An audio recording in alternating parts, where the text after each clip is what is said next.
My name is Margaret. I'm 72 years old. And yesterday, my own granddaughter called me irrelevant. I never imagined those words would come from someone I once held in my arms. Someone whose tiny fingers once clutched my thumb while she slept. But time has a cruel way of twisting love into something unrecognizable. You give your heart, your years, your sacrifices, and one day, you find out you've become a stranger in the home you built. I spent most of my life pouring myself into my family. When my husband, Henry, passed away unexpectedly at 41, I thought my world had ended. But grief has a way of hardening a person into something durable. I started a small antique restoration shop to make ends meet, a business that eventually became the pride of our small town. Every piece I restored carried history, a story that refused to fade. I loved the idea that even broken things could be beautiful again. That shop paid for my daughter's schooling, our mortgage, and countless Christmas mornings filled with laughter and warmth. I worked late nights, ruined my hands sanding wood and polishing brass, but I never complained. Because it was all for them, for Fiona, my eldest, and her little sister Ruth, who passed away too young. Fiona was the only one left to carry on our family name, and I clung to her as if she were the last living thread connecting me to Henry. When Fiona had her daughter Chloe, I thought the universe was giving me another chance. Chloe had her mother's fiery spirit, and my husband's eyes soft, gray, and endlessly curious. From the moment she could talk, she called me Gran, her tiny voice lighting up my world. For years, we were inseparable. I'd teach her how to paint furniture, how to see beauty in old things. We'd drink tea in the shop's back room and laugh until closing time. She said she wanted to be just like me when she grew up. But little girls grow up, and the world teaches them to look down on what came before. When smartphones and social media took over her generation, Chloe changed. The once curious child who asked about the past started rolling her eyes whenever I told stories. The shop, which used to be her playground, became boring. I brushed it off, telling myself it was just a phase. But as the years passed, that distance between us grew into something I couldn't cross anymore. Now, Fiona has a successful career in real estate. Always dressed in pristine suits, always on the phone. She visits when it's convenient, usually with one hand scrolling through emails while she half listens to me talk. Chloe works in marketing, digital something, she says, waving off any questions I ask. They live in a fast world I no longer understand. One where time is money and silence feels like failure. Still, I tried to keep our bond alive. Every Sunday, I hosted dinner, setting the table with the same china Henry and I used when we first married. It was my way of holding on to tradition, to family, to something real. The first few months were fine, though they often arrived late, rushing through the meal. But that Sunday, the Sunday I'll never forget. The smell of roasted chicken filled the kitchen as I set the last plate down. Fiona sat scrolling through her phone while Chloe chatted about her latest campaign. I tried to follow along, nodding politely, even though I didn't understand half the words she used. When I asked her what exactly her company did, she sighed, putting down her fork. "Grandma," she said, "it's not something you'd get. It's modern. Not your generation." Her tone stung more than I wanted to admit. I laughed it off and said, "Well, I may not understand your apps, but I do know what hard work looks like." Fiona gave me a small, distracted smile, but Chloe rolled her eyes. "That's not what I meant," she said. "I just mean it's not like what you used to do. Things are different now." I nodded, trying to keep the peace. "Different doesn't mean better or worse, dear," I replied. "It's just another kind of challenge." That's when she said it. "No, Grandma, it's better. What you did, that's irrelevant now." The words hit me like a slap. Fiona looked up for a moment, perhaps realizing what had just been said, but instead of correcting her daughter, she just muttered, "Chloe," in a warning tone and went back to her phone. The conversation moved on as if nothing had happened, but for me, the room grew cold and silent. I looked at Chloe, my chest tight, and tried to smile. She didn't even notice. Later that night, after they'd left, I stood at the sink, washing dishes with trembling hands, the same hands that once built a business, that once held her when she was sick, that once wiped her tears. Water ran over the plates, blurring my reflection on their surface. Irrelevant. That word echoed in my mind. Cruel and absolute. I had given everything for this family, my youth, my health, my joy, and somehow, I had become disposable. When I finally turned off the faucet, the kitchen light flickered, catching on the framed photo above the stove, Henry and me, standing proudly in front of the shop on opening day. His eyes seemed to look right through me, as if asking what I planned to do about it. I dried my hands, stood a little straighter, and looked at that photo for a long time. My heart hurt. Yes, but beneath that hurt, something else stirred. Something sharper. A resolve I hadn't felt in years. Maybe Chloe thought I was irrelevant. Maybe Fiona believed I was fading away. But they were wrong. Because that night, I made a silent promise to myself I wouldn't leave this world forgotten or dismissed. I would make sure they remembered exactly who I was. It started on that same Sunday evening, the night everything shifted in me. After Chloe and Fiona left, the silence in my house felt unbearable. I sat in the dining room long after the dishes were done, staring at the empty chairs that once held laughter, stories, and love. The echoes of their voices replayed in my mind, but this time, all I could hear was Chloe's word irrelevant. It rolled around in my chest like a stone, heavy and cruel. The next morning, I woke earlier than usual. The sky outside was gray, and the house was still, but something inside me was alive again. I made a cup of tea, sat by the window, and thought about every Sunday dinner, every ignored conversation, every look of quiet condescension. I realized I had spent years shrinking myself to keep the peace, convincing myself that love meant patience. But love, I was learning, also needed respect, and respect had quietly left my home. That following week, I called Fiona and invited them for dinner again. She sounded surprised, her tone polite but distracted, as always. "Sure, Mom," she said. "Same time?" I told her yes, and hung up before she could say more. I needed to see them again, to observe not as a hurt mother, but as a woman making decisions about the future of everything she'd built.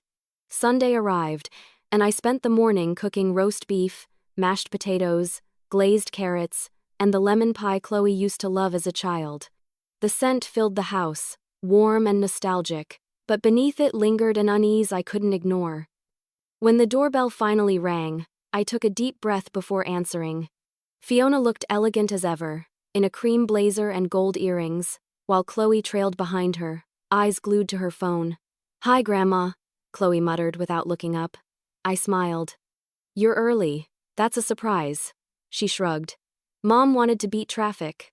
We sat at the table, and for a while, I tried to pretend everything was fine. Fiona told me about a new client, using words that sounded rehearsed. Chloe barely spoke. Every few minutes, the glow of her phone lit up her face. I watched her scroll through photos, messages, and videos, each one a world I no longer existed in. Trying to bridge the gap, I asked, "How's your work going, dear? That campaign you mentioned last week, did it turn out the way you hoped?" Chloe's thumbs paused over her screen. "It's fine," she said, without looking up. "But it's complicated." "You wouldn't get it, Grandma." Fiona smirked faintly, taking a sip of wine. "She's working with a big tech company now, Mom. It's very modern." I nodded, swallowing the lump forming in my throat. "Well, I'm proud of her either way." Chloe let out a small laugh. "Proud of what? You don't even know what I do." The words were sharp, careless, maybe, but sharp enough to sting. I set my fork down gently. "You're right," I said softly. "I don't understand all the new technology, but I do understand effort. I know what it's like to work hard for something that matters." Chloe looked up then, her brows raised in faint amusement. "That's different. What you did was, I don't know, old-fashioned. The world's not like that anymore." "Old-fashioned," I repeated, tasting the word like bitter medicine. Fiona sighed, glancing at her watch. "Mom, she doesn't mean anything by it. You know how this generation talks." I smiled faintly. "Yes, I suppose I do. The rest of the meal passed in uncomfortable quiet. I tried changing the subject, asking about their plans for the holidays, but the conversation fell flat. They were both somewhere else entirely. Fiona lost in business calls, Chloe lost in her virtual world. I sat there, invisible at my own table, and realized something painful. Not as the woman who raised them, not as the foundation that held their lives together. To them, I was simply background, an aging voice fading out of relevance. After they left, I cleared the plates slowly, stacking them one by one. My heart wasn't angry, not yet, it was just tired. Tired of being talked over, dismissed, politely ignored. I stood by the window, watching their car disappear down the street, and whispered to myself, if I am irrelevant to them now, I will make sure I am unforgettable later. The next morning, I woke with purpose. I dressed neatly, put on my pearl earrings, and drove to town. The air was crisp, the kind that stings your lungs but clears your mind. I parked in front of the law office I hadn't visited in years and sat in the car for a moment, gripping the steering wheel. My reflection in the mirror looked older than I remembered, but my eyes, they were determined. When I walked into the office, Mr. Henson's secretary greeted me warmly. Mrs. Carver, it's been a while, how are you? I smiled. Still kicking, dear. I need to see Mr. Henson about some estate matters.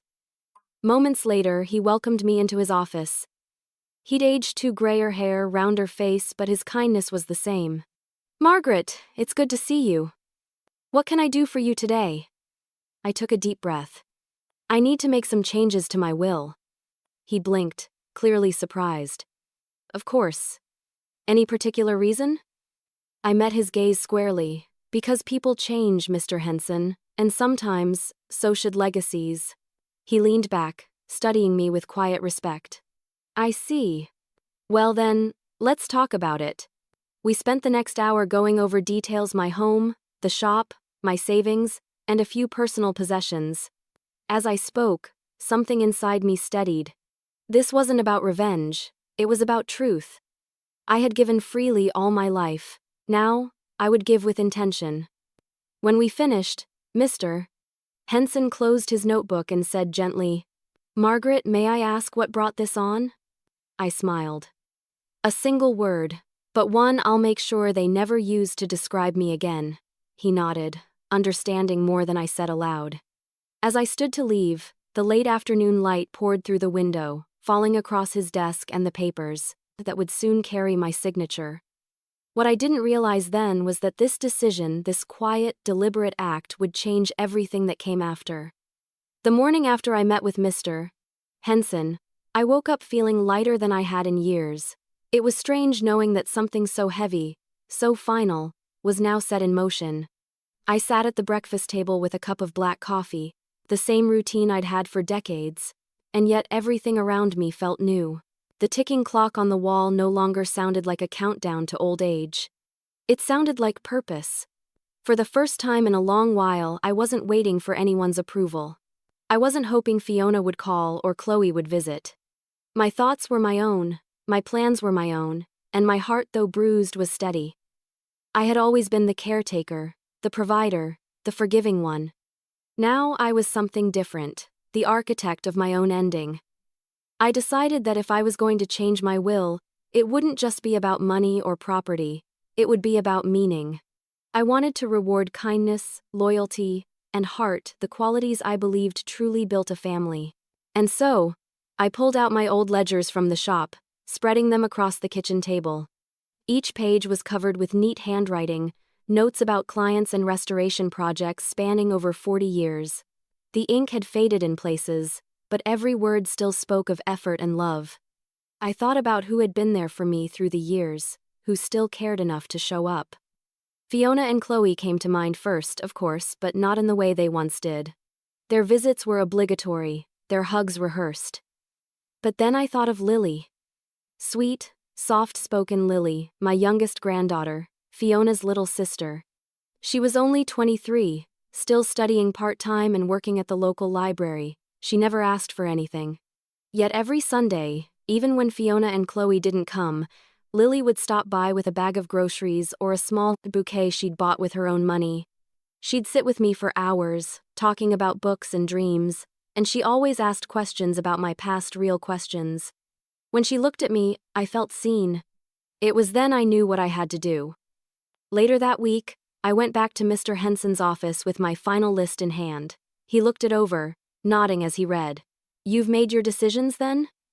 he asked. "I have," I said firmly. He smiled gently. "You've built quite a legacy, Margaret. It's only fair you decide where it goes." I nodded, feeling a swell of emotion. "I just want it to go where it will matter." We went through everything carefully. My home, the shop, the savings account I'd guarded so fiercely. Mr. Henson suggested that we could include a clause explaining my reasoning, in case anyone challenged it later. I agreed, dictating a short letter in my own words. "To my family, I have lived a long life of love and labor. What I leave behind is not punishment but reflection. I hope you understand that gratitude, not blood, determines inheritance."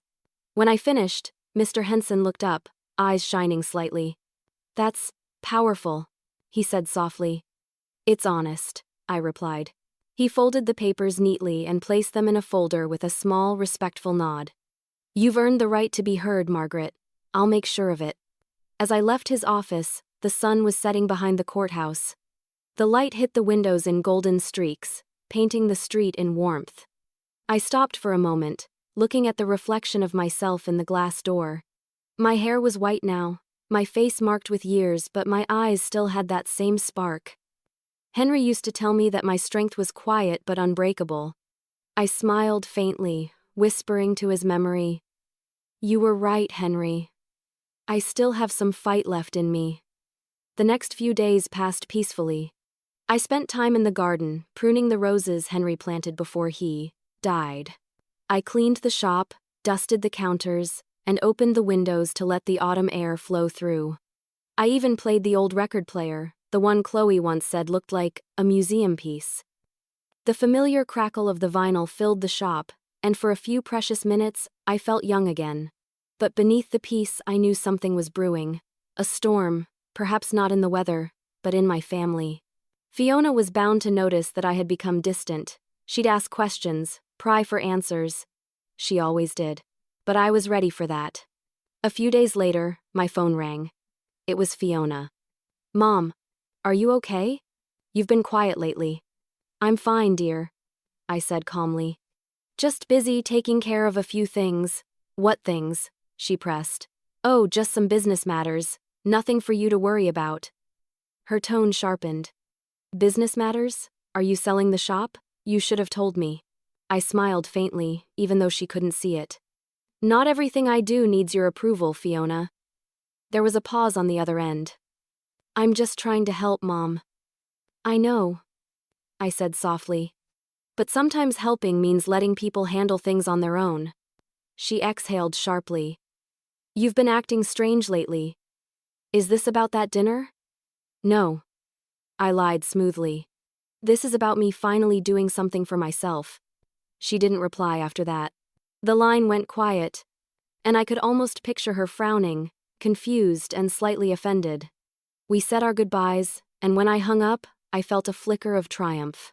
For the first time in years, I wasn't the one chasing her attention. That night, I sat by the fireplace, holding an old photograph, me, Fiona and Chloe standing in front of the shop. Back then, we were smiling. Back then, I believed love was enough. But love, I'd learned, fades when it's not nourished by respect. As the flames crackled, I whispered to the photograph, "If they can't value what I gave them in life, maybe they'll finally see it when I'm gone." I placed the photo back on the mantel, feeling the warmth of the fire on my hands. The papers were signed. The will was sealed. My decision was final. But as I stared into the fire that night, I had no idea that the choice I'd made in quiet defiance would one day ignite the fiercest storm my family had ever faced. A week later, I decided it was time to see my family again, but this time, on my terms. I needed to know if my decision had been fair. If there was even a sliver of remorse or care left in them, I wanted to see it for myself before everything became permanent. So, I came up with what I called a family project. Something simple, harmless yet revealing. I phoned Fiona first. I could use a little help at the shop, I said. Just a few things that need tidying up. I thought maybe you and Chloe could come by this weekend. There was a pause. I could practically hear her scanning her schedule before she sighed. Mom, I'm swamped. But maybe Sunday afternoon? I'll bring Chloe if she's free. That would be lovely, I said warmly, even though I already knew she'd come more out of obligation than desire. When Sunday arrived, I opened the shop early. The smell of varnish and aged wood filled the air, just as it always had. Sunlight filtered through the windows, catching dust motes that danced lazily in the still air.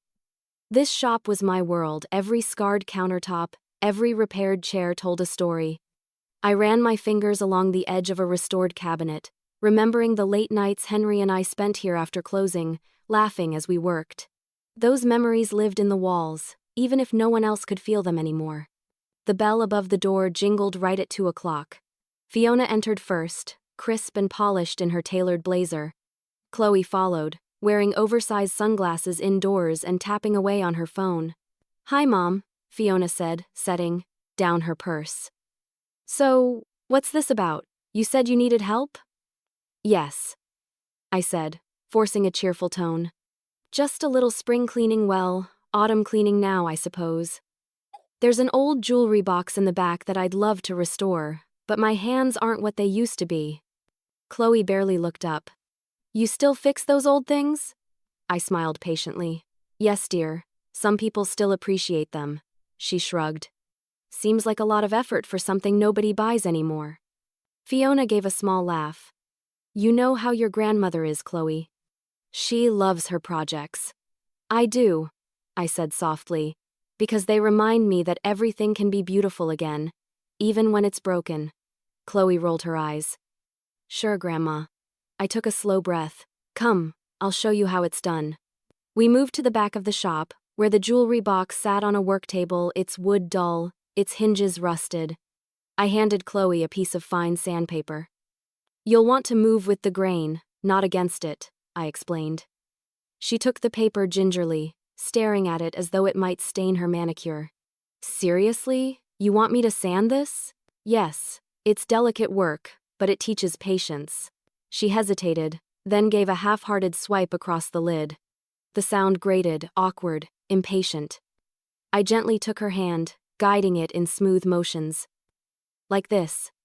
Feel the texture change under your fingers?" She pulled her hand back quickly. "This is pointless." "Nothing is pointless if it teaches you something," I replied quietly. Fiona was leaning against the counter, scrolling through her phone. "Mom, maybe this isn't her thing," she said. "She's more into the digital world, you know." "I know," I said, looking between them. "But a little connection to the past never hurts." Chloe sighed dramatically. "No offense, Grandma, but no one cares about this old stuff anymore. People just buy new things." That one sentence told me everything I needed to know. I smiled faintly. "I see. Then I suppose I've been wasting my time, haven't I?" Fiona looked up briefly. "Don't take it personally, Mom. Times have changed." "Yes," I said, meeting her gaze steadily. "They certainly have." For the rest of the afternoon, they lingered awkwardly while I busied myself with small repairs. Fiona made a few half-hearted attempts to help, but quickly grew bored. Chloe sat scrolling through her phone again, occasionally glancing at me with thinly veiled impatience. I told them stories as I worked about the shop's early days, about the struggles Henry and I faced, about how this very table had been built from reclaimed wood he'd salvaged from our first house. Neither of them responded. My words hung in the air, unacknowledged, like echoes in an empty hall. When the clock struck 4, Fiona finally said, "Well, Mom, we should get going. Chloe's meeting some friends." "Of course," I said, wiping my hands on a cloth. "Thank you for coming." As they walked toward the door, I called out, "Chloe, would you hand me that jewelry box?" She picked it up, holding it carelessly by one corner. "What do you want me to do with it?" "Just put it back on the table, dear." She set it down with a soft thud. I smiled faintly and said, You know, that box belonged to your great-grandmother. She used to keep her wedding ring in it. Chloe glanced at it, unimpressed. Huh. Looks pretty beat up. I nodded slowly. Yes, it does. But it's still worth saving. She shrugged. If you say so. They left soon after. The bell chimed behind them, and the shop fell quiet again. I stood by the work table, staring at the jewelry box. Its cracked surface caught the afternoon light, and for a moment, I saw something symbolic in it, an heirloom dismissed as useless, yet still capable of beauty if only someone took the time to restore it. That jewelry box was me. I ran my fingers over the grain, feeling its flaws, and whispered, "They don't see it, but they will." Then I locked the front door, turned off the lights, and sat alone in the darkened shop. My hands trembled slightly, not with sadness, but with certainty. The time for quiet acceptance had passed. They thought I was harmless, forgettable. But they were wrong. Because that afternoon, as the last sliver of daylight faded from my shop, I decided exactly who would inherit what, and who would be left with nothing at all. In the days that followed, my resolve hardened into something unshakable.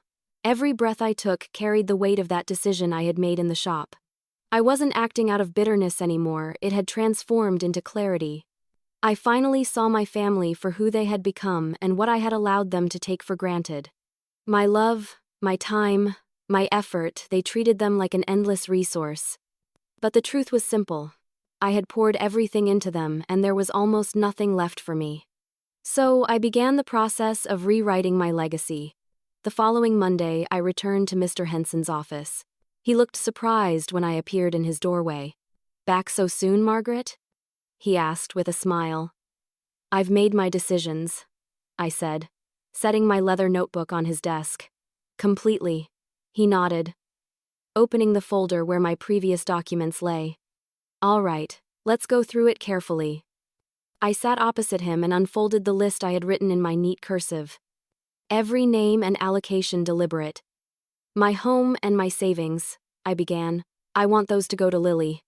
Mr. Henson looked up briefly. "Your youngest granddaughter?" "Yes," I said firmly. "She's the only one who visits without expecting anything in return. She listens, she cares." "And your eldest daughter?" "Fiona will receive my set of china," I replied evenly. "It was a wedding gift from my mother. She never cared much for it, but she always said it looked expensive. Let her have it, it will remind her that appearances don't make memories." Mr. Henson hesitated, his pen hovering. "And Chloe?" I smiled faintly. "She'll receive the jewelry box. The one in your shop?" "Yes," I said, my tone calm. "The one she called pointless. Perhaps someday she'll understand its worth." He scribbled down the changes carefully, his brow furrowing as he reviewed them. "Are you sure you want to do this, Margaret? This will cause a stir. Maybe even a fight." I looked out the window at the gray clouds rolling in. "Let them fight. Sometimes conflict is the only way people see their reflection clearly." He nodded slowly. "Very well. I'll have these prepared and notarized by tomorrow." "Thank you," I said, standing to leave. "And Mr. Henson, keep this strictly between us." "You have my word." When I walked out into the cool autumn air, the wind felt sharper, cleaner. For years, I'd been living in quiet resignation. Now, I felt awake, alive in a way I hadn't in decades. My steps felt lighter as I made my way down the street toward the antique shop.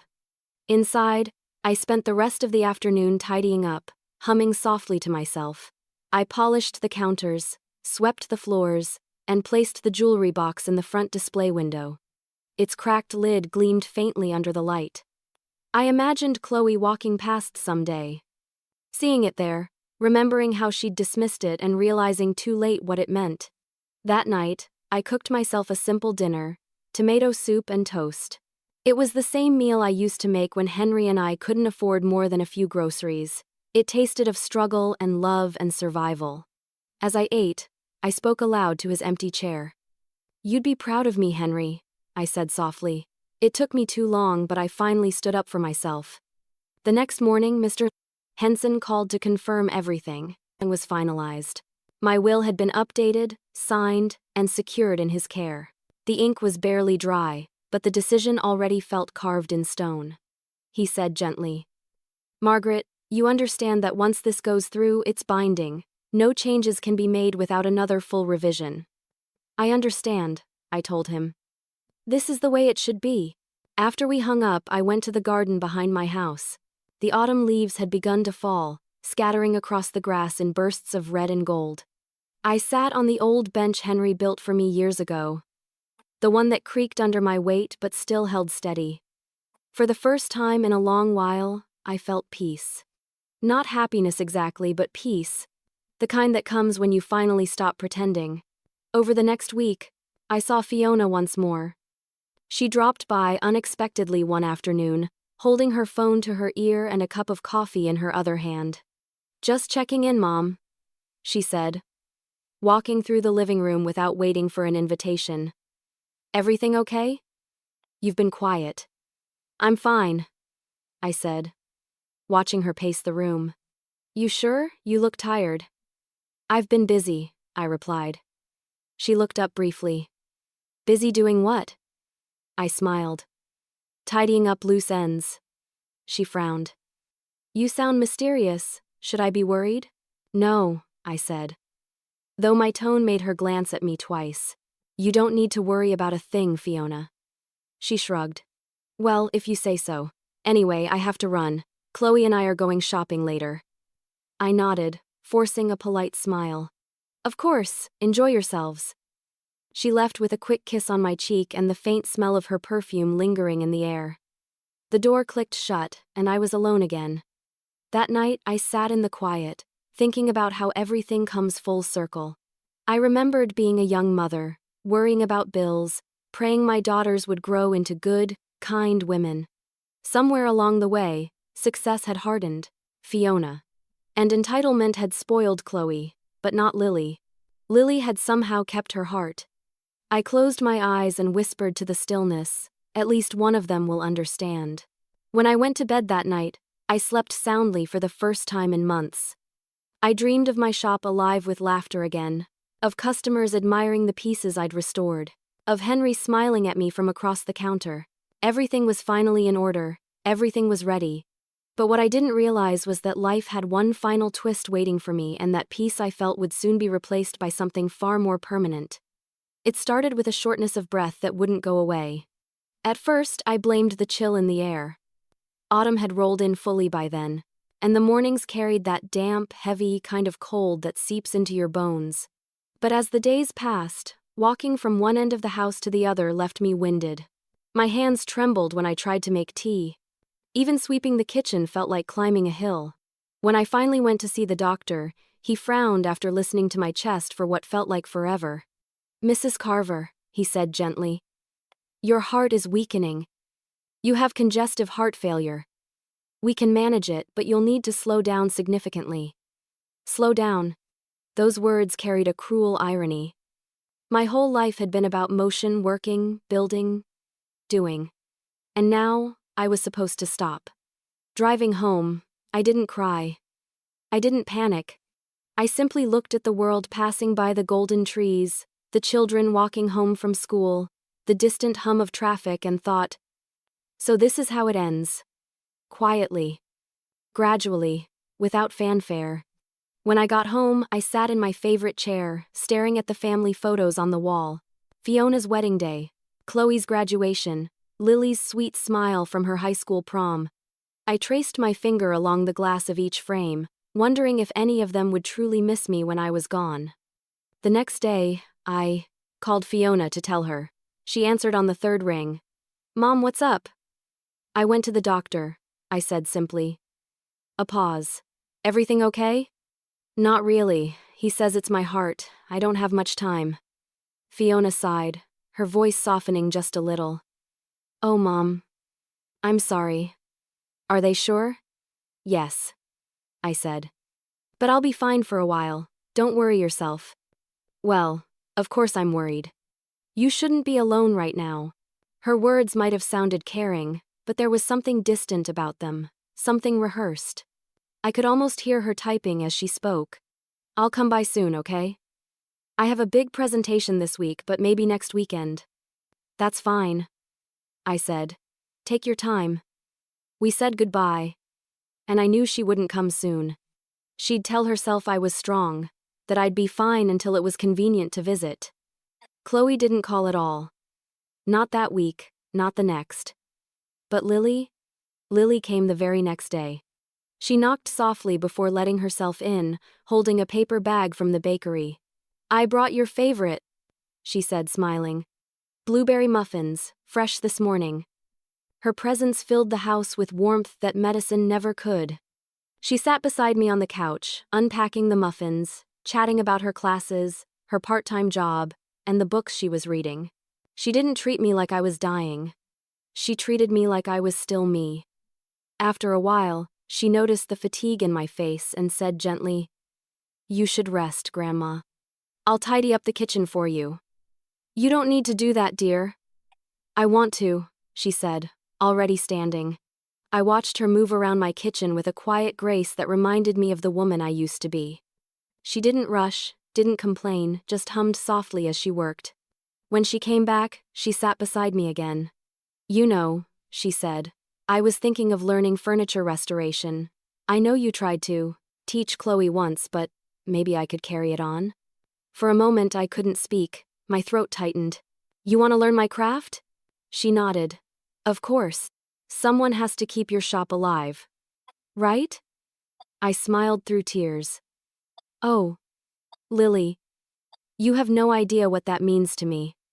We spent the next few weeks like that, side by side in the shop. I taught her how to polish wood without stripping its character, how to sand along the grain, how to repair instead of replace. She picked it up quickly, her eyes lighting with every finished piece. And in those moments, I realized something profound. My life wasn't fading, it was being passed on. Not to everyone I'd hoped, but to someone who deserved it. As my health declined, Fiona began calling more often, her tone anxious now. "Mom, have you updated your will?" she asked one afternoon. I smiled faintly. "Yes, dear. Everything's taken care of." "Good," she said quickly. "Just make sure everything's fair." "I did," I told her. She hesitated. "You sound strange. Like you're hiding something." "I'm just tired, Fiona." She didn't push further, though I knew her curiosity was burning. By December, my condition worsened. I spent most days in bed, Lily reading to me from one of her novels. Sometimes I'd wake in the middle of the night to find her dozing in the chair beside me, her hand still holding mine. Those moments reminded me that real love isn't loud or boastful. It's quiet. It shows up. One evening, I asked her to bring me the small wooden box on my dresser. She did, placing it gently in my lap. Inside was a folded letter and my wedding ring. "When the time comes," I said softly, "give this to Mr. Henson. He'll know what to do." Her brow furrowed. "Grandma, don't talk like that." "I have to," I said. "It's part of life, my dear. But promise me something, don't let them turn you bitter when I'm gone. You're different, stay that way." She nodded, tears in her eyes. "I promise." That night, I lay awake, listening to the sound of rain tapping against the window. I thought of Henry, of my daughters, of the girl who once called me irrelevant. My chest felt heavy, but not from pain, from peace. I had done what I needed to do. My story was written. My will was sealed. My conscience was clear. And when I finally closed my eyes that night, I didn't know it would be for the very last time. I didn't see the day of my funeral, but I've been told it was small, smaller than anyone expected. The church was quiet, the air thick with the scent of lilies and wax candles. My coffin sat at the front beneath the same cross where Henry's once rested decades earlier.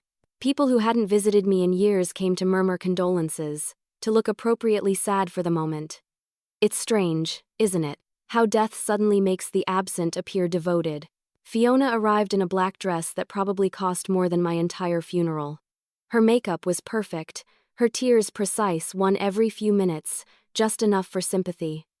Chloe walked beside her, phone in hand, snapping photos of the flower arrangements. She whispered to someone that she was posting them in memory of Grandma. I wish I could have told her that memories aren't pixels. Lily was there too, my Lily. She didn't say much. She sat quietly in the front pew, holding a single white rose. Her eyes were red but steady. While Fiona's grief was loud, Lily's was real. I think everyone could see the difference. The service moved slowly. The pastor spoke kindly of me, though I could tell he didn't know me well. A devoted mother, a hard-working woman, a cornerstone of her family. Titles, all of them true in their way, but none captured the full story. None captured what it meant to be erased by the very people you raised. When the service ended, the family gathered for coffee and pastries in the church hall. It was the first time they'd all been in one room in years. Mr. Henson was there too, standing quietly near the door, holding a large envelope with my name printed neatly across it. The will. The moment Fiona saw him, her expression shifted, grief melting into alertness. "Mr. Henson," she said, approaching him with practiced warmth. "I didn't realize you'd be here." He nodded politely. "Mrs. Carver left instructions that her will be read today, after the service. Just the family, please." Fiona blinked. "Today? That seems sudden." "Those were her wishes," he said firmly. I can only imagine the mix of greed and anticipation that must have filled that small church office when they followed him inside. There were 4 of them: Fiona, Chloe, Lily, and Mr. Henson. The air was thick with tension. Fiona sat tall, chin lifted, confidence radiating from her as though she already knew how the day would go. Chloe looked bored, scrolling her phone, though her leg bounced under the table. Lily sat quietly, folding her hands in her lap, eyes lowered. Mr. Henson took a seat at the head of the table, adjusted his glasses, and opened the folder. "Your mother left clear and detailed instructions," he began.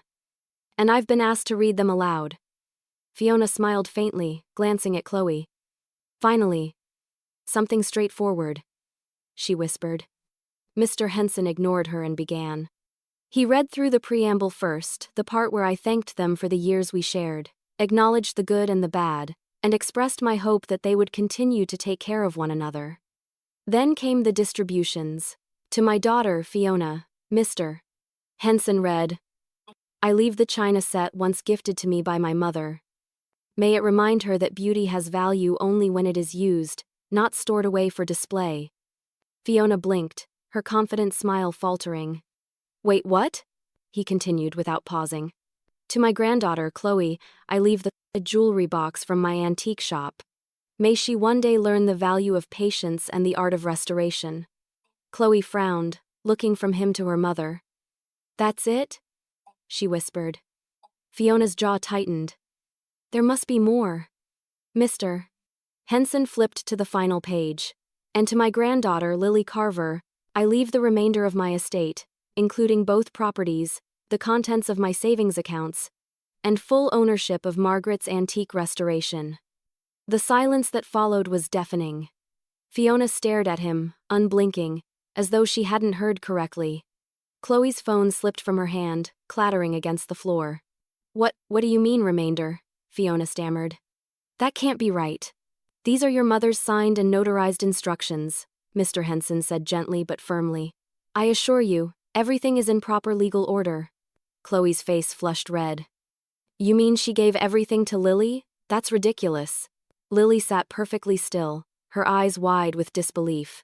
I didn't know," she whispered. Fiona rose from her chair, her voice trembling with anger. "No, this isn't right. She must have been confused. She wasn't well those last few months. There's no way she meant this." "I met with your mother several times in those final weeks," Mr. Henson replied calmly. "She was completely lucid and very deliberate in her decisions." The air crackled with fury. Chloe grabbed her phone again, muttering under her breath. "Unbelievable. All this time she played nice. And Grandma just screws us over like this?" Lily turned to her. "Don't say that. You don't understand what she was trying to do." Fiona shot her a glare sharp enough to cut glass. "You keep out of this, Lily. You're just the lucky one this time." Mr. Henson closed the folder and stood. "That concludes the reading. Copies will be sent to each of you for your records." Fiona crossed, her arms, her tone cold. This isn't over. I'll be contacting my attorney. I expected as much, he said, nodding once before leaving the room. When the door shut, Fiona turned to Lily. Enjoy it while it lasts, sweetheart, she hissed, because I promise you I'm not letting this stand. Lily didn't answer. She just looked down at her hands, the way she always did when she was holding in tears. Outside, the sky was overcast, the air heavy with the threat of rain. They stepped out of the church and went their separate ways, Fiona fuming, Chloe ranting on the phone, and Lily walking slowly toward my shop, clutching the white rose from my funeral. And though I was gone, I could almost feel the storm gathering around them, the one my final decision had unleashed. By the time the will was read, every bond in my family had begun to crack. The polite smiles from the funeral were gone. What remained was tension, a bitter electricity humming beneath every word. My final act of honesty had exposed what years of pretending had hidden. And in that small church office, greed finally took its mask off. 2 days after the reading, Fiona called Mr. Henson's office. She demanded an urgent meeting, claiming there had been a misunderstanding. He refused to discuss the matter over the phone, so she marched down there in person, Chloe in tow. The receptionist told them they'd have to wait, but Fiona wasn't the kind of woman who waited for anything. She pushed her way into Mr. Henson's office, declaring, "This is absurd. My mother would never cut me out like that." Mr. Henson kept his composure, adjusting his glasses calmly. "Your mother was very clear about her wishes, Mrs. Langley. I personally oversaw each meeting. She was of sound mind." Chloe crossed her arms. Sound mind? She was sick. Everyone knows she wasn't thinking straight. He folded his hands. She was ill physically. Yes. But her mental clarity was exceptional. I have recordings of our meetings, all dated and witnessed. The word recordings silenced them both for a moment. Fiona's jaw clenched. She must have been manipulated. Lily was always around her near the end, wasn't she? Mr. Henson sighed softly. "Your mother spoke of all three of you, Mrs. Langley. She made her decisions based on actions, not proximity." Chloe huffed. "That's easy for you to say, you're getting paid either way." He didn't reply to that. He simply opened his drawer, withdrew a copy of the will, and handed it across the desk. "Here, review it with your attorney if you wish. But I can assure you, nothing was done improperly." Fiona snatched it from his hand and stormed out, Chloe following behind, muttering curses under her breath. Meanwhile, Lily sat quietly in her small apartment that evening, staring at the same document. She had gone to the shop earlier that day, the one that now legally belonged to her. She unlocked the door with trembling hands, half expecting someone to appear and tell her it was all a mistake, but no one came. The shop was silent except for the creak of the old wooden floors and the faint smell of varnish still lingering in the air. She walked slowly through each aisle, touching the antique furniture, the glass displays, the little trinkets I'd saved over the years. Every object told a story, and now, all those stories were hers to protect. But with that inheritance came guilt. She didn't want to hurt Fiona or Chloe. She never asked for any of this. That night, she called Fiona. "Mom," she began softly. "I didn't know Grandma was leaving me everything." "I swear I didn't." Fiona's tone was sharp. "Of course you didn't. She was probably too far gone to tell you what she was planning." "She wasn't gone," Lily said quietly. "She knew exactly what she was doing. She wanted to teach us something." "Oh, please," Fiona snapped. "Don't start defending her. You think she was a saint? She knew exactly how to twist the knife." "Mom, no, Lily, you don't understand what you've done. You've let that lawyer make a fool of this family." The line went dead. Fiona had hung up. Lily sat in silence, phone still pressed to her ear. For the first time, she felt the loneliness that comes with being right in a room full of people who'd rather believe they're wronged. Meanwhile, Chloe was busy feeding the fire online. She posted vague updates on her social media accounts, quotes about betrayal and family greed, captions like, "Funny how people change when money's involved." Her followers commented with sympathy, none of them knowing the truth. She thrived on the attention, her bitterness repackaged into something dramatic and consumable. Fiona, on the other hand, began consulting lawyers. She told anyone who'd listen that the will was fraudulent, that her mother had been coerced. She even started spreading rumors around town that Lily had brainwashed me in my final days. People whispered about it in grocery stores, at the post office, even at the shop when Lily wasn't around. But Mr. Henson was prepared. He sent Lily a message, assuring her not to worry. "Your grandmother knew this might happen," he said. "She planned everything carefully. I have the documents, recordings, and medical notes to prove her competency.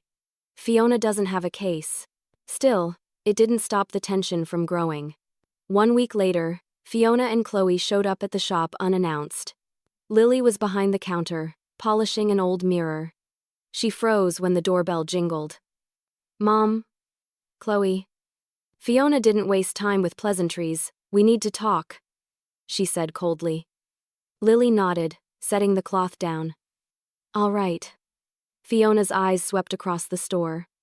"So this is it, huh? The empire Grandma left you. I suppose you feel proud of yourself." "I don't feel proud," Lily said softly.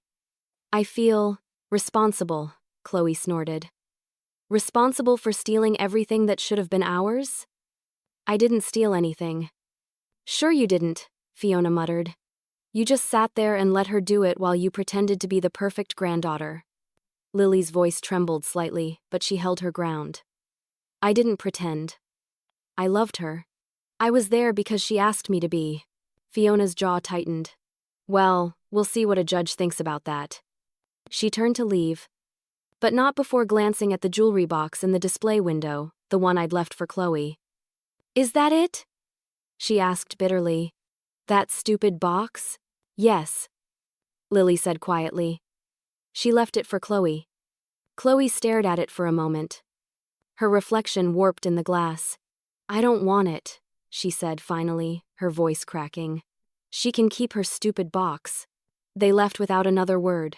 The bell above the door rang as they stepped into the cold evening.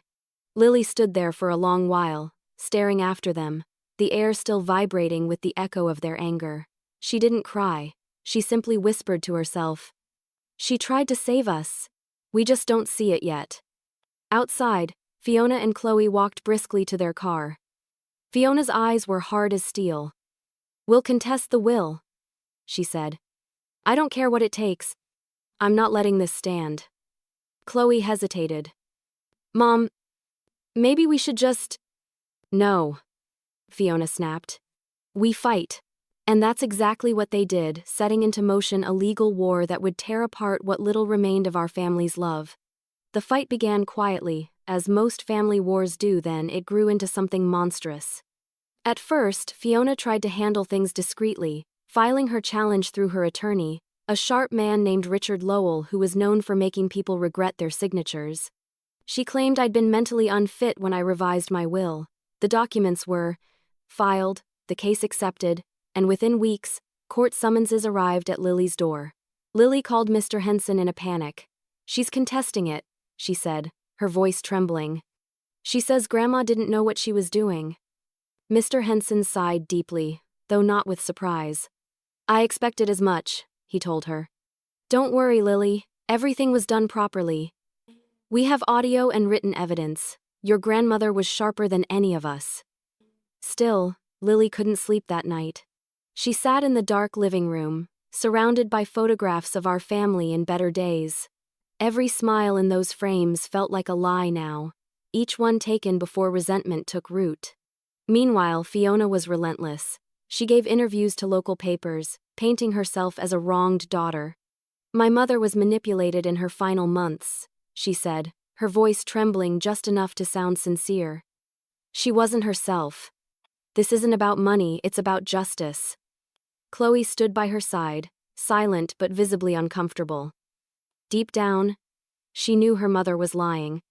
She had seen me lucid, had heard me speak with full awareness. But Fiona's voice was powerful, and Chloe had always been too afraid to contradict her. By the time the first court hearing came around, the entire town was talking. Whispers followed Lily wherever she went. Some believed Fiona's story, others defended Lily, remembering how devoted she'd been. The shop, once a place of warmth and memory, became a symbol of scandal. The courtroom itself smelled of polished wood and tension. Fiona sat in the plaintiff's seat, perfectly composed, her lawyer beside her. Chloe sat a few rows back, eyes darting nervously. Lily was on the opposite side, hands folded tightly in her lap. Mr. Henson sat beside her, calm and unreadable. When the judge entered, everyone stood. He was an older man with a calm face, the kind that carried no patience for theatrics. The case began. Fiona's lawyer stood first. Your Honor, this is a clear case of undue influence. The decedent, Margaret Carver, was in failing health, both physically and mentally. Her decisions were not her own. The beneficiary, Lily Carver, took advantage of her vulnerable state to secure control of the estate. Lily's stomach turned at the words. She wanted to shout that it wasn't true, that she'd never asked for anything, but she stayed silent as Mr. Henson rose to speak. Your Honor, he said calmly, this case isn't about manipulation. It's about disappointment. Mrs. Langley Fiona simply cannot accept that her mother saw through her neglect. I have here recordings, signed documents, and medical statements confirming Mrs. Carver's mental clarity. She knew exactly what she was doing. The judge nodded. We'll hear the evidence. Mr. Henson played the first recording. My voice filled the courtroom, faint but steady. I understand the changes I'm making. My decision is not emotional, it's deliberate. I love my family, but I will no longer reward entitlement. The room went still. Fiona's jaw tightened. Chloe stared down at her hands. When it was Fiona's turn to testify, she wept on cue. She wasn't the same, she said. She'd forget things, get confused. Lily kept her isolated. I tried to visit, but she always told me not to worry. Mr. Henson stood again. Did your mother sound confused in this recording? Fiona hesitated. I don't know when that was made. It was recorded 2 weeks before her passing, Mr. Henson said smoothly. In the presence of witnesses. A flicker of unease passed over Fiona's face. The judge took note. Then Chloe was called to the stand. She looked terrified, glancing between her mother and Lily. Fiona gave her a small nod, a silent command. Chloe swallowed hard. Grandma wasn't herself near the end, she began softly. She seemed tired, forgetful. Did she ever appear confused about who you were? Mr. Henson asked gently. No, Chloe admitted. She always knew me. Did she recognize your mother? Yes. And did she ever say anything to indicate she didn't know what she was doing? Chloe paused. No, she said finally. She didn't. Fiona's head snapped toward her. Chloe, she hissed under her breath. But Chloe wasn't done. She was upset with us. She continued quietly. Because we treated her like she didn't matter. The courtroom erupted in whispers. Fiona's face turned pale, then red. That's not true, she snapped. You don't know what you're talking about. The judge banged his gavel. Order! Mr. Henson stepped forward. Your Honor, I think that says enough. Fiona tried to recover, but the damage was done. Her credibility had cracked, and the courtroom could feel it. Over the next few weeks, testimony after testimony painted the same picture. I had been of sound mind, deliberate in my actions, and deeply disappointed in how Fiona and Chloe had treated me. Old friends, neighbors, even the doctor testified, sharp as ever, they all said. Knew exactly what she wanted. Fiona's lawyer grew increasingly desperate, attacking every small detail, every date, every signature. But Mr. Henson's records were flawless. Every document was time-stamped, every witness accounted for. By the final hearing, Fiona's fury had turned into humiliation. She sat rigid, her hands clenched, eyes burning holes into Lily. The judge looked over the papers one last time and sighed. This court finds that the will of Margaret Carver is valid and legally binding. The accusations of undue influence are unfounded. The estate shall remain with the beneficiary, Lily Carver. A stunned silence filled the room. Lily exhaled shakily, tears welling in her eyes. Fiona stood abruptly, her chair scraping against the floor. This isn't fair, she cried. She was manipulated. This is wrong. The judge's voice was firm. The evidence says otherwise. Case dismissed. Mr. Henson closed his briefcase calmly. Nodding once toward Lily, Fiona stormed out of the courtroom, Chloe trailing behind her, pale and shaken. Lily sat there for a long moment after everyone left, hands trembling, heart pounding. She whispered, "Thank you, Grandma," so quietly that only she could hear it. But even as justice settled, the victory felt hollow.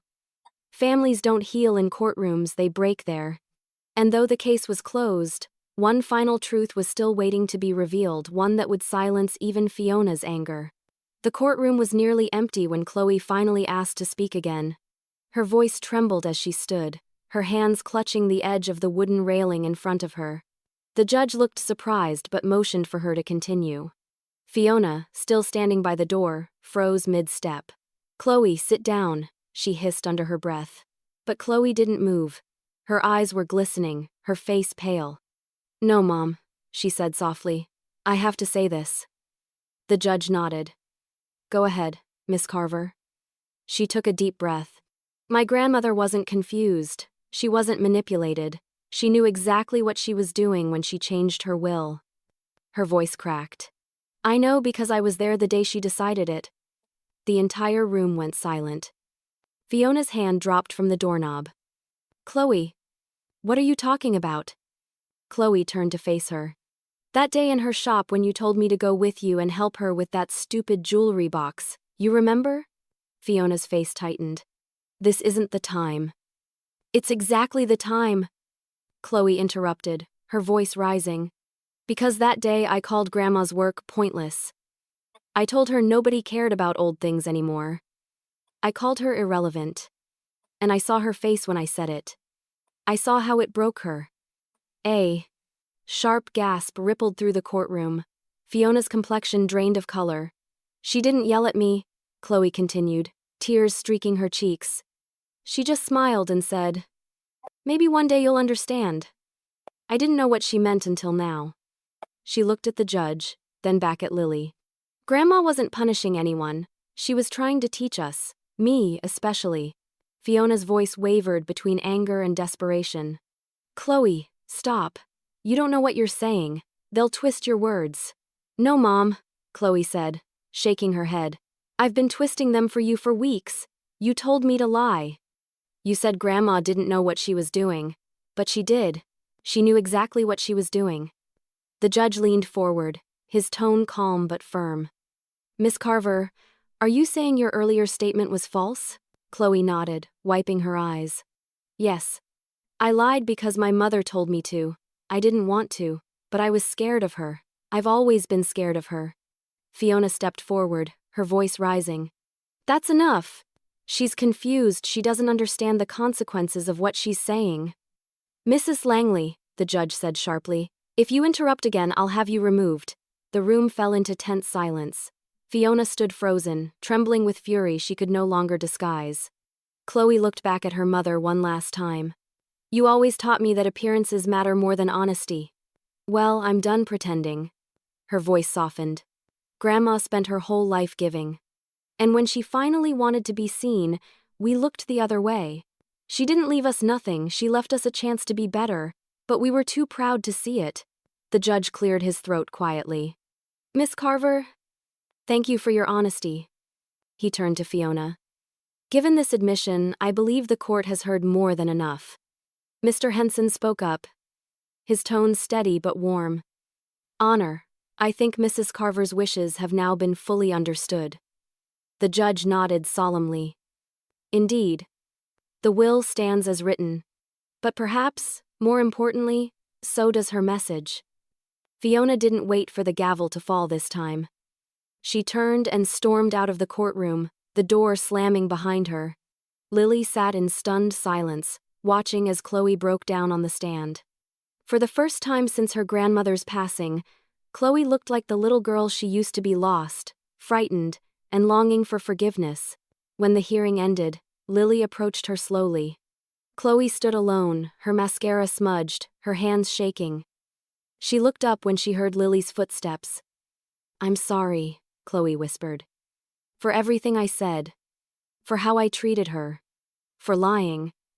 Lily's voice trembled. She forgave you a long time ago. You just didn't know it. Chloe covered her face with her hands, sobbing quietly. I called her irrelevant. I said she didn't matter anymore. But she was the only one who ever did. Lily placed a gentle hand on her shoulder. Then, honor her now. Don't let that word define her memory or you. Chloe nodded, tears falling freely. I want to help. Lily. I want to make things right. For a long moment, they stood in silence, two women united, not by blood, but by remorse and understanding. Outside the courthouse, the air was cold, the sky overcast. Fiona's car was gone, but her bitterness lingered like a shadow. Mr. Henson joined them briefly, offering a quiet smile. Your grandmother would be proud of you both, he said. She wanted peace, not punishment. Maybe this is where it begins. Lily looked up at the clouds. Maybe, she said softly. Chloe hugged her tightly, then an embrace years overdue. It wasn't perfect, but it was real. Over the next few weeks, Fiona tried once more to appeal, but the court refused to reopen the case. The will was declared final, unchangeable, binding. Fiona's pride wouldn't let her accept defeat, but she had no legal ground left to stand on.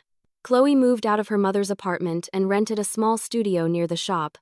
She started helping Lily with small restoration projects, learning the trade she'd once mocked. The jewelry box still sat in the window, unrestored, untouched, a silent reminder of everything that had been broken and could still be mended. Every day, Chloe passed by it and whispered, I understand now, Grandma. Lily didn't say anything. She didn't need to. One afternoon, as they closed the shop, Chloe asked softly, Do you ever think she knew this would happen?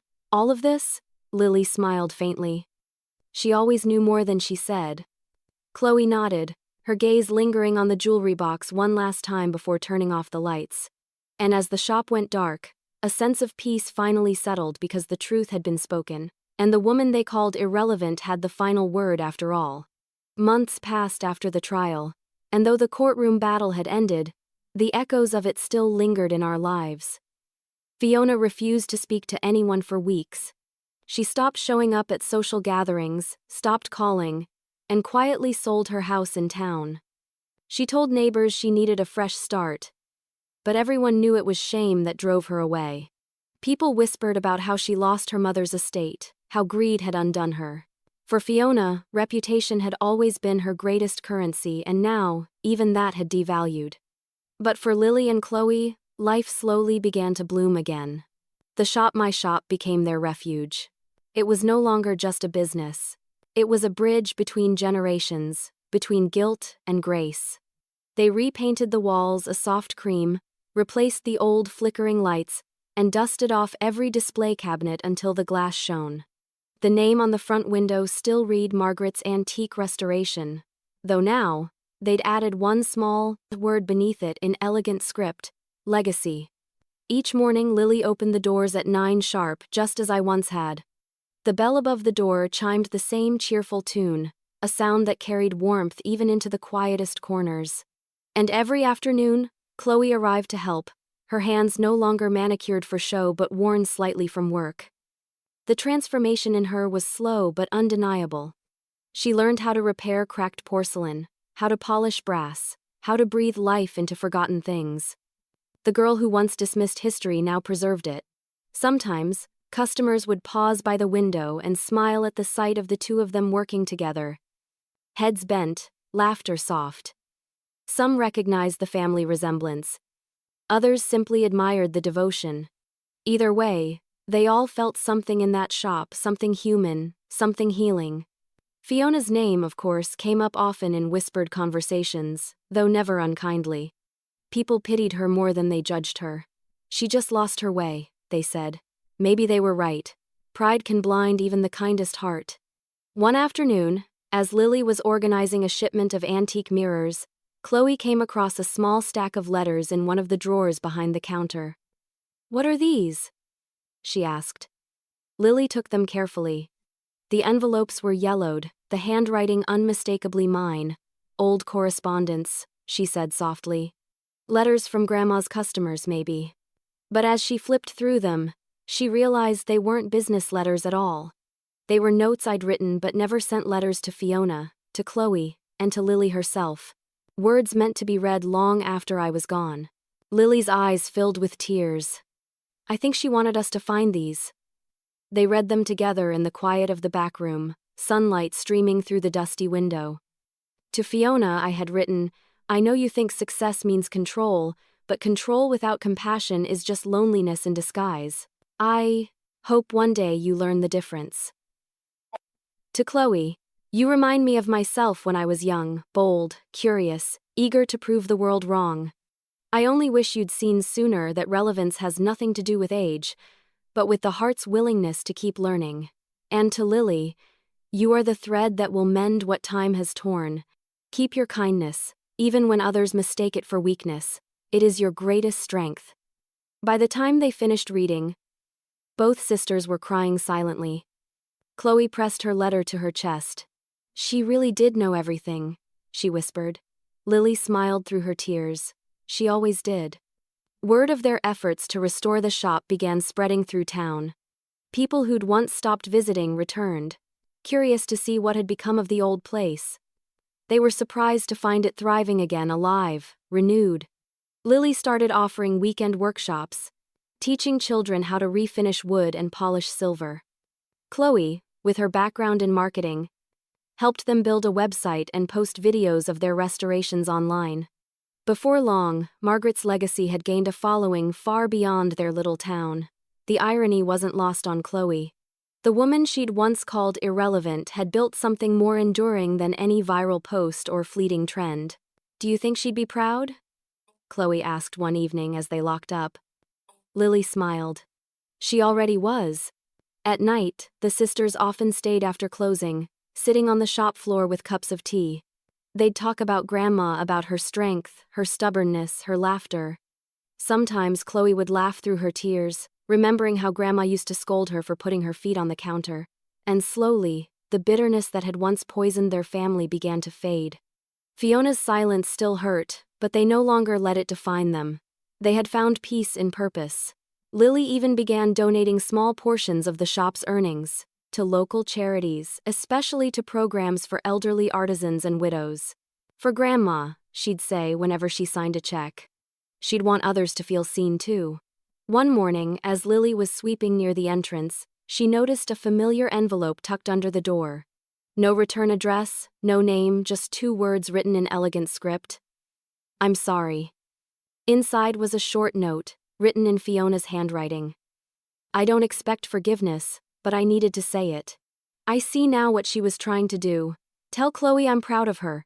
Tell Grandma I finally understand. Lily read it twice before handing it to Chloe, whose hands shook as she held it. Tears welled in her eyes. She finally said it, she whispered. They didn't frame the letter or display it publicly. They tucked it into the same drawer where they'd found Grandma's old notes. Some things, they knew, were meant to be kept close, not shown off. As winter melted into spring, the shop grew busier, filled with warmth and laughter. The lessons Margaret Carver had left behind were still alive, not in money or property, but in every act of patience, every repaired hinge, every customer greeted with kindness. But even as the shop flourished, one last message from Grandma was still waiting to be discovered, and it would remind them that her guidance wasn't finished yet. It happened on an ordinary afternoon, a quiet moment that changed everything. The shop was calm that day, sunlight streaming through the front window and landing in golden patches across the old oak floor. Lily was reorganizing a display of vintage lamps while Chloe worked behind the counter, editing a new video for their online channel.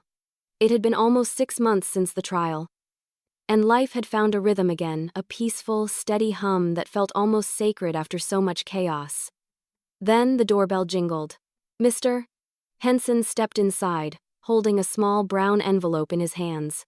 His expression was warm, but there was something solemn in his eyes. Mr. Henson, Lily said, surprised.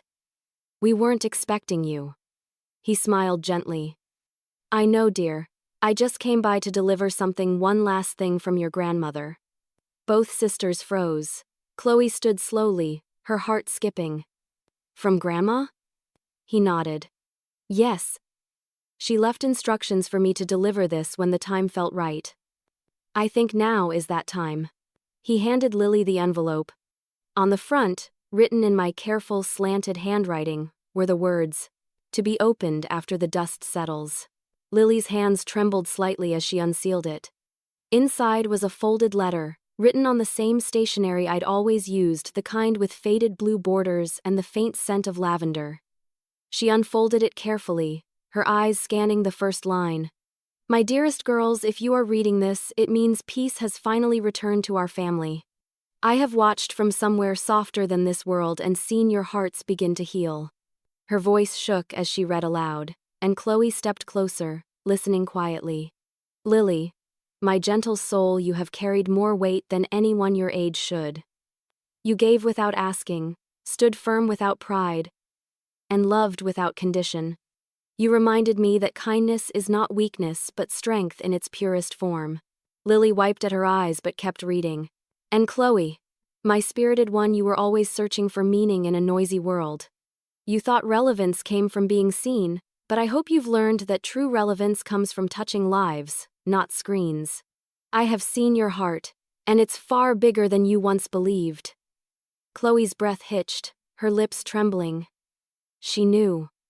She whispered. She always knew. As for Fiona, the letter continued, do not hate her, pity her, but love her still. The armor she wears is fear. Fear of losing control, fear of being forgotten.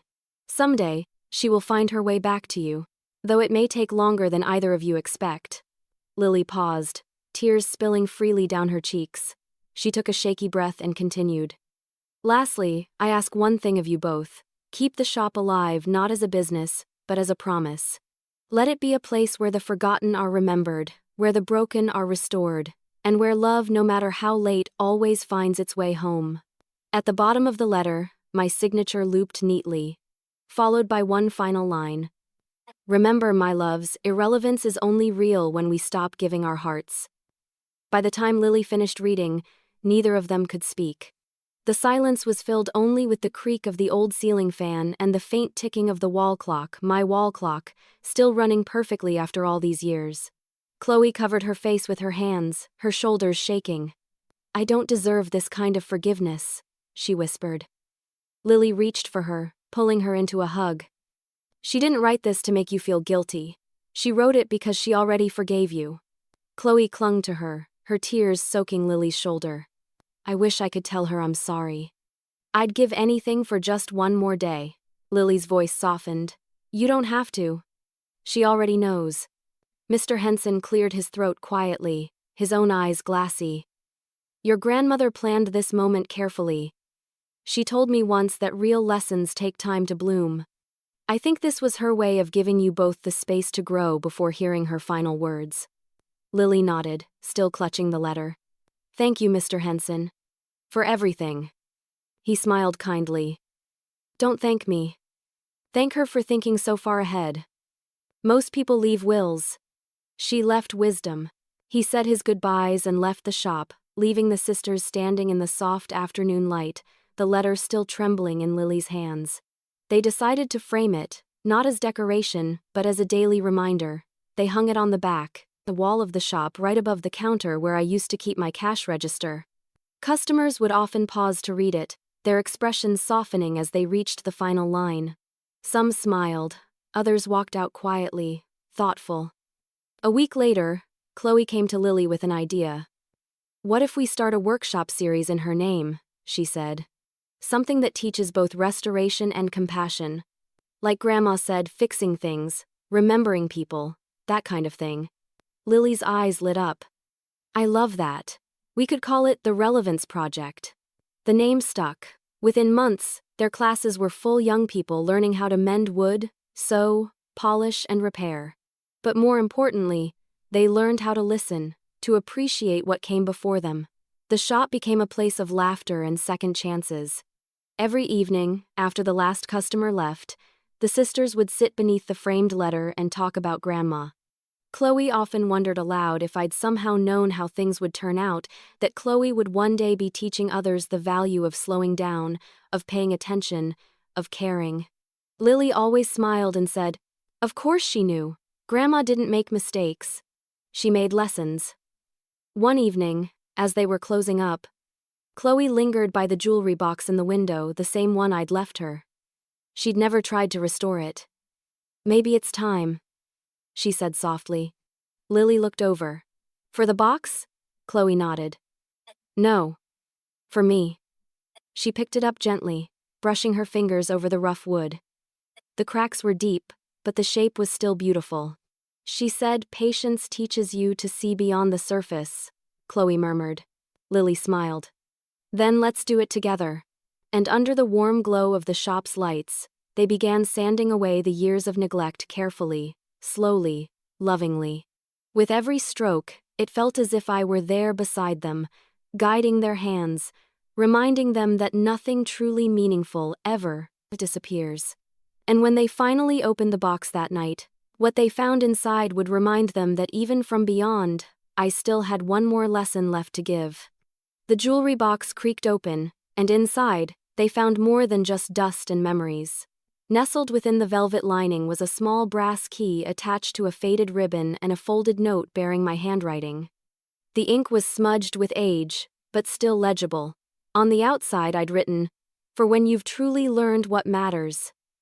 Lily and Chloe exchanged a look, hearts pounding. "Another note?" Chloe whispered, half smiling through her tears. Lily nodded, unfolding the paper carefully. Inside were just a few short lines. "The key belongs to something upstairs. When the time comes, go to the attic and look for the trunk with my initials carved beneath the lock. What you find there is yours to continue, not to keep." Chloe blinked. "The attic? I didn't even know this shop had one." "It does," Lily said softly. "Grandma used to store old furniture up there when the floor got crowded. They carried a ladder to the back room, the same room where I'd once taught Chloe to sand wood." The ceiling hatch creaked as Lily pushed it open, sending a faint rain of dust down onto their faces. Chloe coughed, laughing nervously. She sure knew how to hide her secrets. They climbed up carefully, flashlights in hand. The attic was a time capsule filled with covered furniture, wooden crates, and stacks of forgotten memories. Every beam and shadow whispered stories from the past. After searching for several minutes, Chloe spotted a large trunk tucked in the far corner beneath a worn quilt. She brushed away the dust, revealing the faint letters MC carved into the wood. "Found it," she breathed.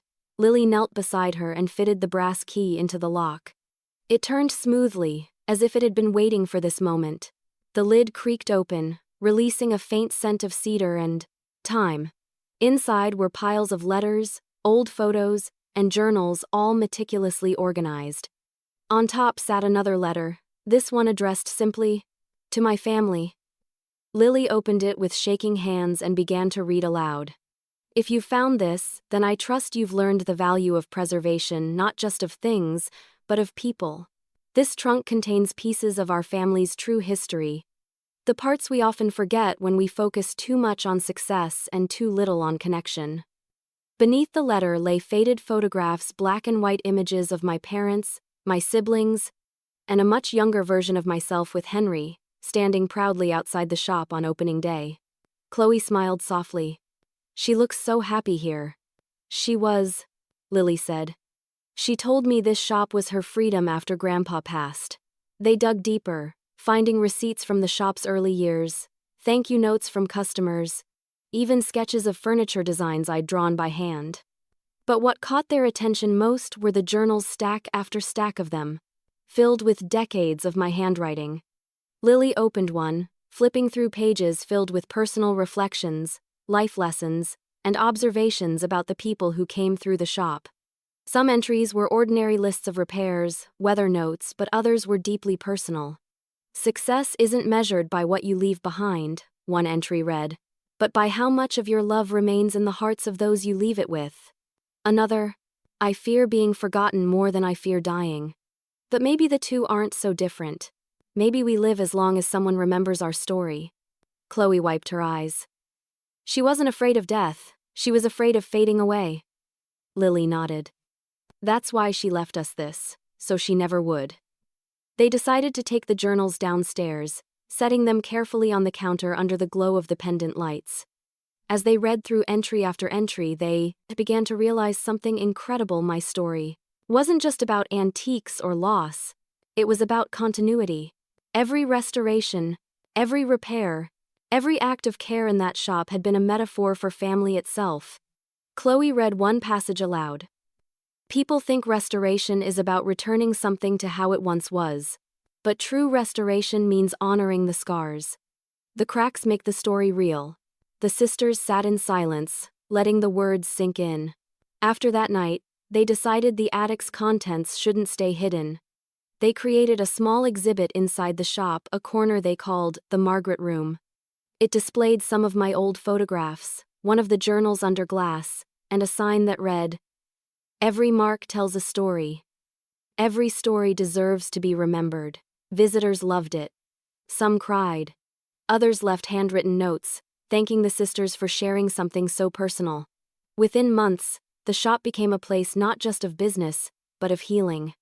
People brought in old items with family histories, attached clocks, frames, even children's toys, and asked Lily and Chloe to restore them the Margaret way. Chloe handled the storytelling side. She created short videos about each restoration, narrating the stories behind every piece.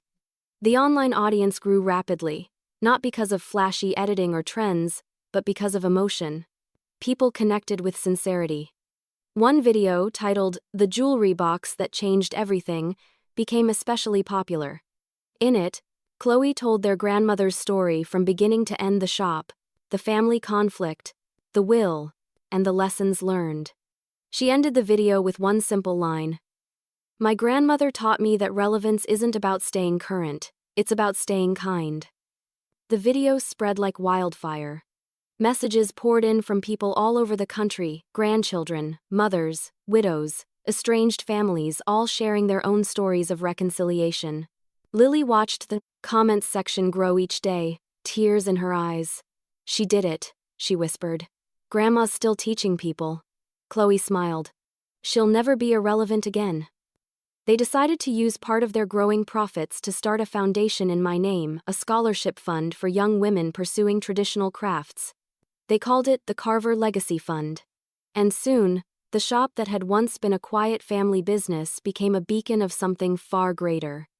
But one evening, while reorganizing the attic again, Lily discovered one last sealed envelope at the bottom of the trunk, and what was written inside would reveal the final secret I had been saving all along.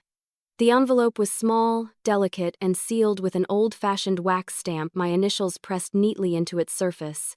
Lily found it late one evening, tucked beneath the false bottom of the trunk in the attic. She'd almost missed it. The wood panel covering it was so precisely cut that it blended seamlessly with the rest. When she pried it loose and saw the letter, her breath caught. "Chloe," she called softly, her voice trembling. "Come here, there's one more." Chloe climbed up the ladder, brushing dust off her hands. "Another letter? How many did Grandma write?" Lily smiled faintly, holding it like something sacred. "Enough to make sure we'd never forget her." They carried it downstairs to the shop, setting it carefully on the counter beneath the warm lamplight. The world outside was dark and still. Only the ticking of the wall clock broke the silence. For a long moment, neither of them moved. Then, Lily broke the seal. Inside was a single folded sheet of paper, slightly yellowed but perfectly preserved. My handwriting filled the page in steady, graceful lines. "My dear girls, if you've found this letter, it means my final wish has come true. You've both learned to listen not with your ears, but with your hearts." Lily smiled through her tears, reading aloud as Chloe stood beside her. "There is one more thing I want you to do. In the safe inside the attic, you'll find my first ledger, the one from the year I opened this shop. Within its pages is a record not of profit, but of promise. I made notes about every customer who couldn't afford my work but needed it anyway. I fixed their pieces for free. Because restoration isn't about wealth. It's about worth." Chloe's voice caught. She was helping people even when she didn't have much herself. Lily nodded, her voice trembling as she continued. I want you to use a portion of the shop's profits each year to continue that tradition. Help those who can't help themselves. Offer restoration not for money but for meaning. Let this place remain a sanctuary for the forgotten, as it has always been. Her eyes blurred as she read the next line. And when the time is right, create something new, a foundation, perhaps. Or a scholarship for young women who've been told their dreams are outdated. Tell them that craftsmanship never goes out of style, and neither does compassion. Chloe gasped softly. She knew about the fund, Lily. She knew we'd do it. Lily smiled, tears slipping down her cheeks. Maybe she planted the idea in us all along. She read the last few lines slowly, her voice breaking. If there's one lesson I hope I've left behind, it's this. Relevance isn't a measure of age, wealth, or achievement. It's measured by the love you leave in your wake. You are both my legacy. With all my heart, Grandma.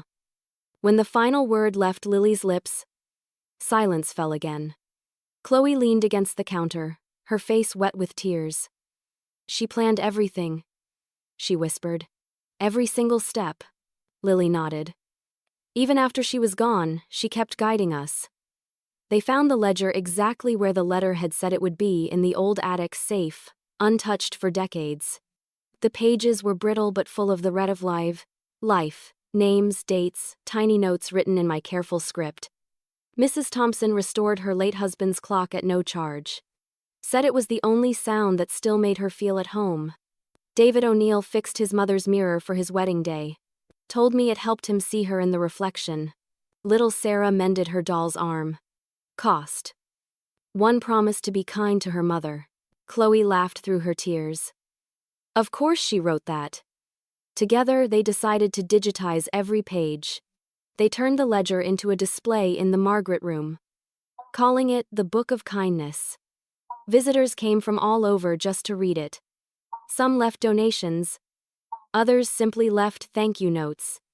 One message scrawled in the guest book said, Your grandmother reminded me that love is a legacy that never depreciates.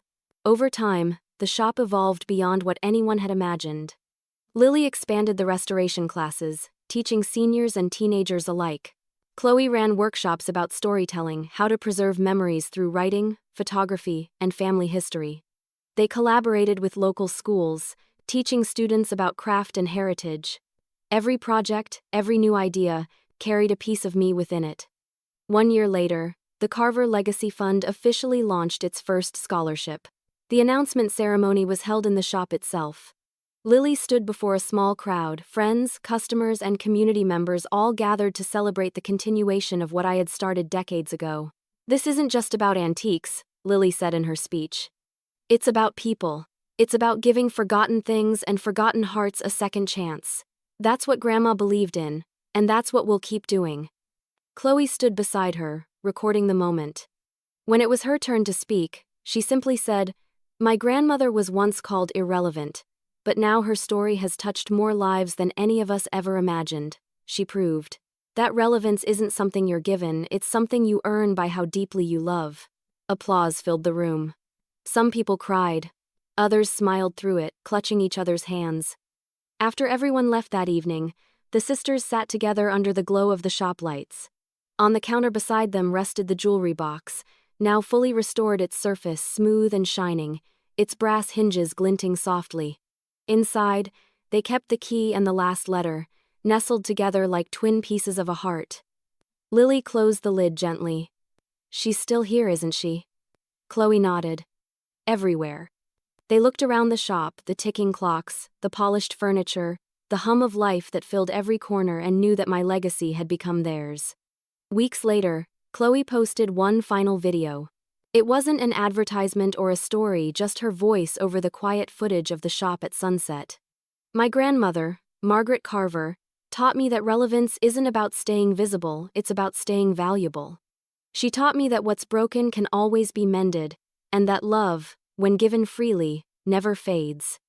This shop, this family, this story, is her proof. The video went viral, just as the others had. But this time, Chloe didn't care about the numbers. It wasn't about attention anymore. It was about remembrance. The last shot of the video lingered on the framed quote hanging above the door, the one taken from my final letter. Relevance is not measured by time, but by love remembered. And beneath it, in gold lettering, the sign that read, Margaret's Legacy, because in that legacy, I was never irrelevant again.